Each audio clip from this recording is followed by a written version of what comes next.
পথের পাঁচালী বিভূতিভূষণ বন্দ্যোপাধ্যায়ের লেখা এক অমর কাহিনী। গল্প শুরু হয় এক দরিদ্র গ্রাম্য ব্রাহ্মণ পরিবার নিয়ে। হরিহর রায়, তার স্ত্রী সর্বজয়া, মেয়ে দুর্গা আর ছোট ছেলে অপু। হরিহর পুরোহিতি আর অন্য ছোটখাটো কাজ করে সংসার চালায়, কিন্তু দারিদ্র্য। দুর্গা চঞ্চল, দুষ্টুমি প্রিয় মেয়ে। সে গাছ থেকে আমডা পাড়ে, পাশের বুড়ি ইন্দির ঠাকুরুনের সাথে সখ্য গড়ে ওঠে। অপু ছোট, কিন্তু দিদির হাত ধরে দুনিয়া দেখে, মাঠঘাট, বনপুকুরে দিদির সাথেই সে নতুন কিছু শিখে।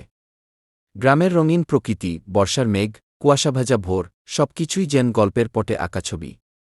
কিন্তু দারিদ্র্য তাদের ছায়ার মতো তাড়া করে। ইন্দির ঠাকুরুন মারা যায়, দুর্গার জন্য নতুন দুঃখ নিয়ে আসে। একদিন দুর্গা অসুস্থ হয়ে পড়ে। বর্ষার রাতে ঝড়জলের মধ্যে সে মারা যায়। হরিহর তখন কাজের খোঁজে বাইরে। ফিরে এসে মেয়ের মৃত্যুতে ভেঙে পড়ে। সব হারিয়ে হরিহর ঠিক করে কলকাতায় চলে যাবে। সর্বজিয়া আর অপুকে নিয়ে পালের নৌকায় তারা রওনা দেয়, পেছনে ফেলে শৈশবের স্মৃতি, মাটির ঘর আর দুর্গার ছায়া। এই গল্প দারিদ্র্যের মধ্যেও মানুষের আশা, ভালোবাসা আর জীবনের অনন্ত যাত্রার কথা বলে।